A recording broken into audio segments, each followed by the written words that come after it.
Welcome back to PinTech.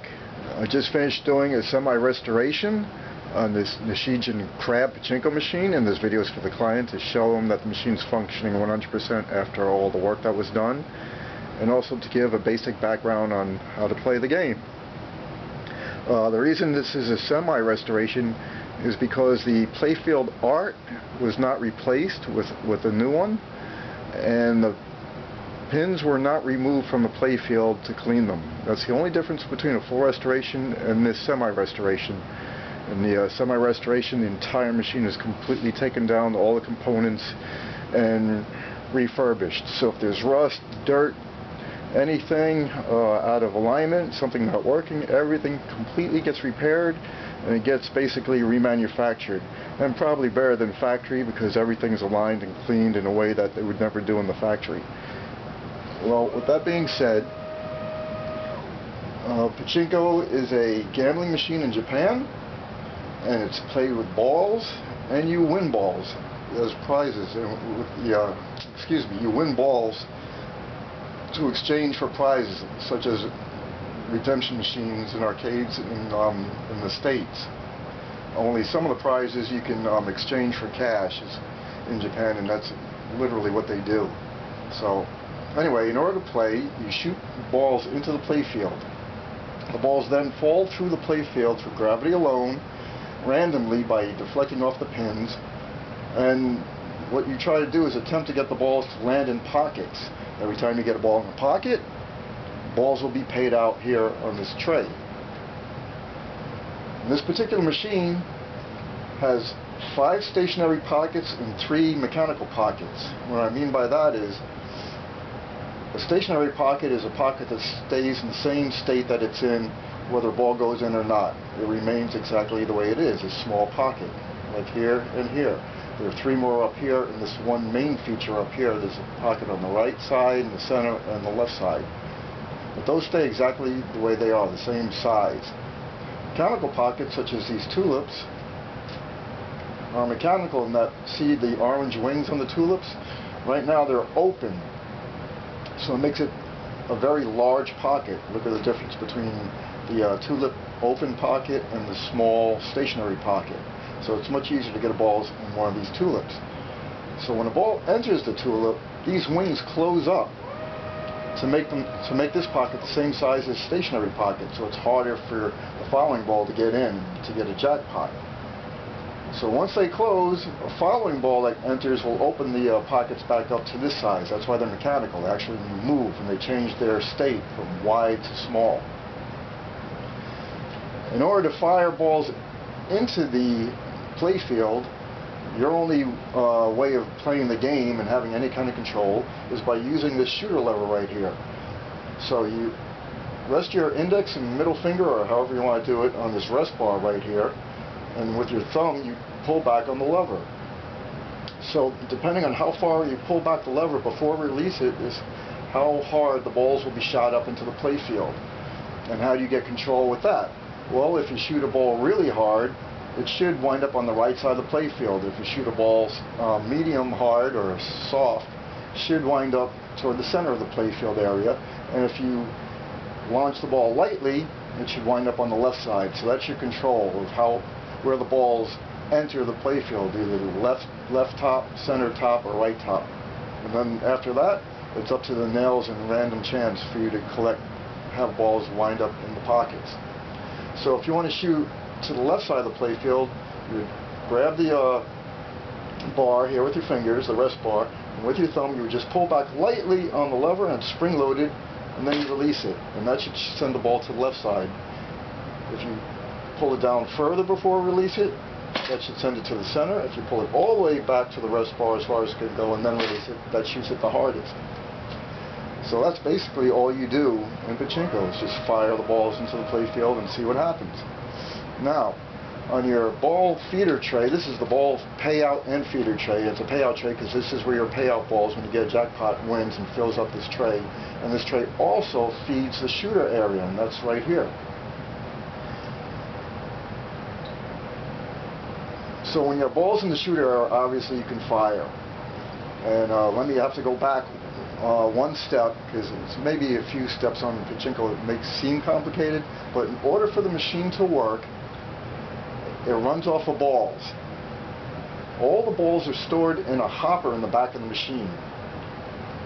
When the hopper is empty of balls or low on balls, you will not be able to play the game. It must be full of balls. And as an example, what I was saying here is this shooter area has to have balls in it. Right now there is no balls in the hopper. So what that does is it locks out the machine. So right now all the balls from the feeder tray will not enter the shooter area. So there's no balls in the shooter area. So if I depress the lever and release it, nothing's happening because there's no balls in the shooter area. Once I load the hopper with balls, then a gate in here will rise up, the lockout gate, and these balls will then enter the shooter area, and then you can fire them. And more about the hopper. This light up here, this is a light. When the hopper is empty, this light will come on.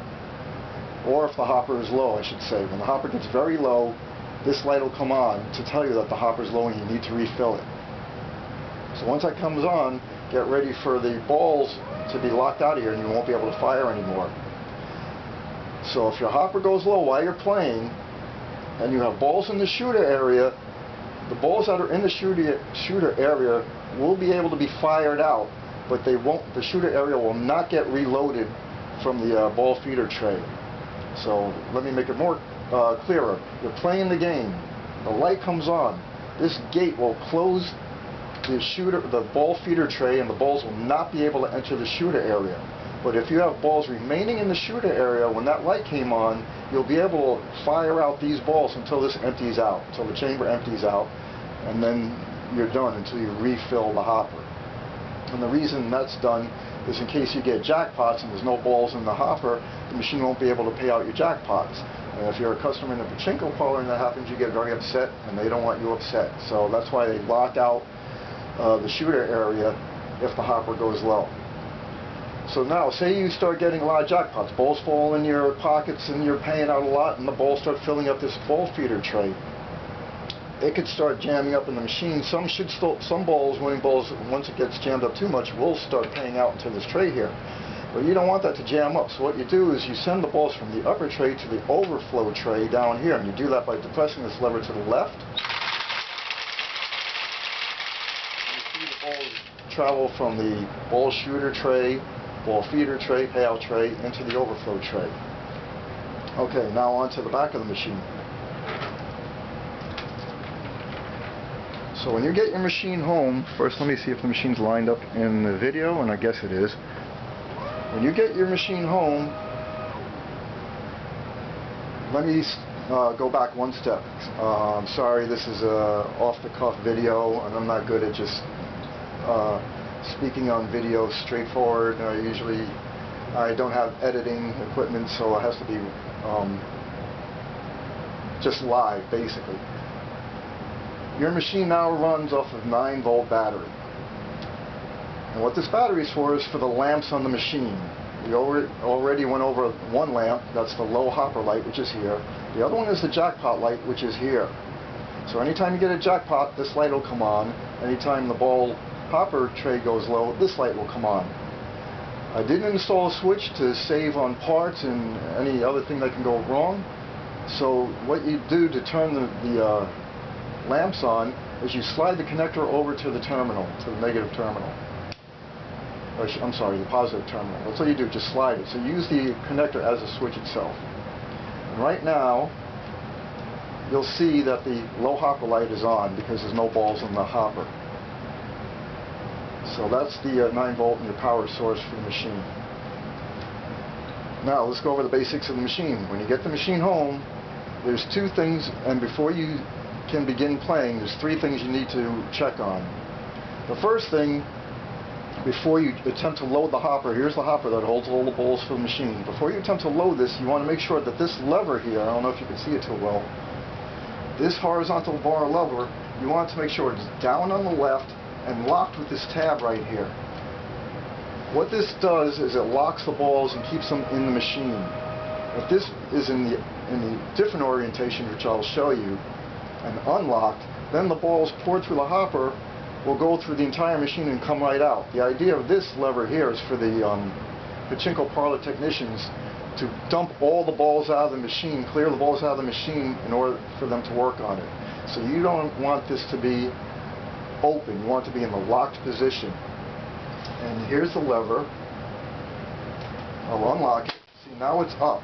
It's like a little seesaw, but you want this to be on the down position, the left side down, and then use this tab here and you lock it in place like so. Now it's locked. So I'll open it up again, and now the machine is open. And I'll give you an example. So now what happens, say you had a tray of balls and you want to fill the hopper, and this is in this position. We'll do 1 or 2 balls, and you'll see they come out the bottom of the machine. So they're going right through the machine. So when you get home, you want to make sure this isn't in this position. So you don't want to dump your ball tray full of balls into the hopper and have them go through the machine and all over the floor of your house.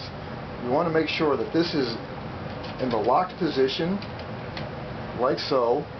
Then only take 1 or 2 balls first, like I just did, and dump them in the machine, and make sure they don't come out through the bottom of the machine. So now you'll see they're being locked into the mechanism up here, into the jackpot holding area. See, so that's what you want to check for. You want to make sure that this is in this position. Now over here is what you have behind this window is what's called a seesaw. It's that white plastic piece that you can see through the window. It's like a seesaw, and it pivots up and down, right and left. For you to start the game, you want to make sure that this seesaw is up on the right side. You always want to have it up on the right side.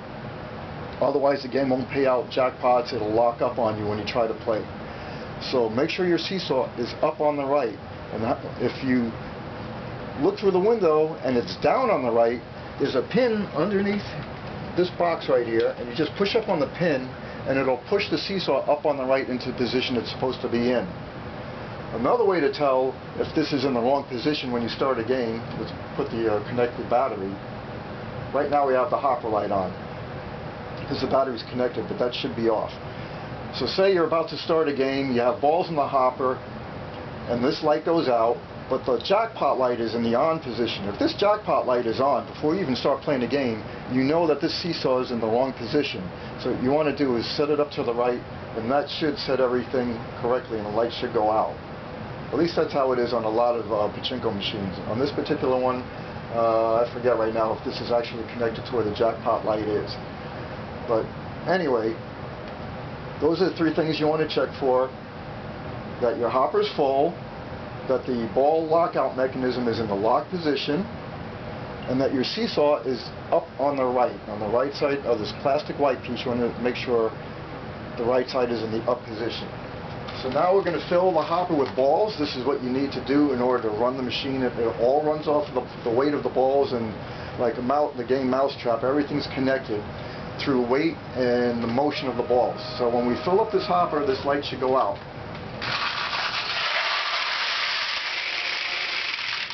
Okay? So now the light is out. I didn't fill it all the way up. I filled it up just enough so that the hopper goes out. The hopper light goes out, and we can play the game, because I want you to see that when we win enough balls and jackpots, that the light will come on, and that the ball shooter area gets locked out. Okay, the ball shooter area was empty because we didn't have balls in the machine that loaded up through the hopper. So the first time when this happens in this situation, there's a good possibility that there's no balls actually on the shooter arm. So the very first time you pull back the lever and fire after filling the hopper, nothing might not fire at all because no ball was loaded onto the shooter arm. So let's see if that happens. We'll pull back the lever. See, nothing happened because there's no balls loaded onto the shooter. Now there should be a ball loaded onto the shooter, and it should fire. And there it is, fired. Okay? So remember that. Don't be alarmed the first time you fire a ball after the hopper goes low that nothing comes out, because there's no balls actually on the shooter arm itself. So now we have balls loaded in the shooter area. In advance, I opened up the pockets to make it easier to see payouts and to see that the hopper light goes low. So remember, if a ball enters one of the tulips, these tulip arms will close up, make the pocket smaller and harder for the next time a ball enters. and the stationary pockets stay the same. So watch for jackpot lights coming on, and when we get enough jackpots, hopefully, to empty the hopper, this light will come on.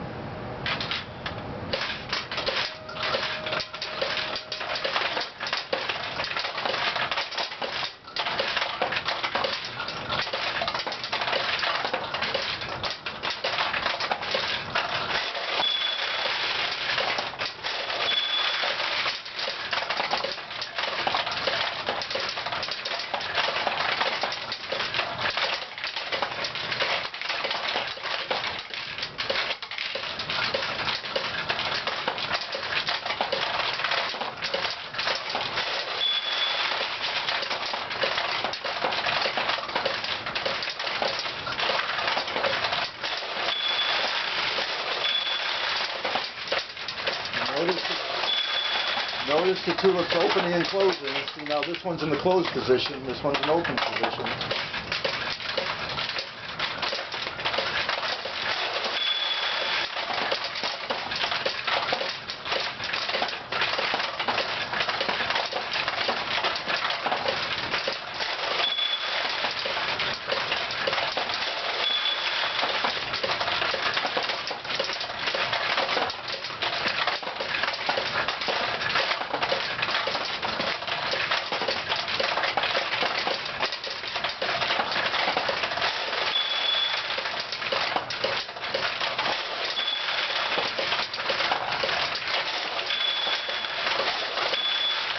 Okay, now you'll see the hopper went low and the light has come on. So it means it's low on balls, not necessarily empty. So we'll keep firing until you'll see that this lockout keeps the balls from loading up into the shooter area and allowing you to fire.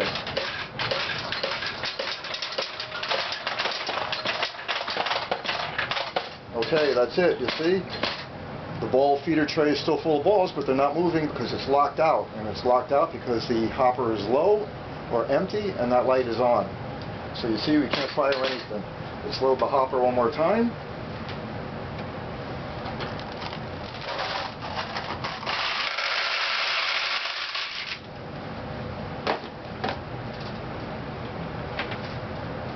Here the light went out. The shooter was empty, so it has to reload onto the firing arm one time, and now it's ready to fire again. And that's it. That's your Pachinko. Everything working perfectly.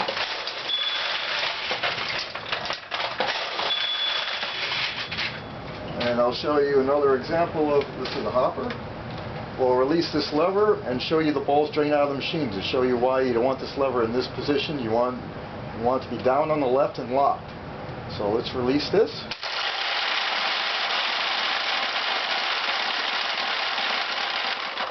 And now all the balls drained out of the machine like they're supposed to, and the jackpot light just came on. I mean, excuse me, the low hopper light. So anyway, that's vintage Pachinko. That's the Nishijin crab after semi-restoration. And now you have an idea, an understanding of the machine. If you have any questions, feel free to ask. One side note is it turns out if anybody who's into Pachinko or has machines, there's a great deal going on at the dollar store of all places. If you've ever been to a dollar store, they're selling these really great trays that fit perfectly in Pachinko machines. So they're plastic, they only cost $1, and they have a nice rubber padding on the bottom that dampens the balls, the sound of the balls. This is like the perfect tray, something you'd always try to make yourself with Tupperware, and they come in different sizes, such as this one back here.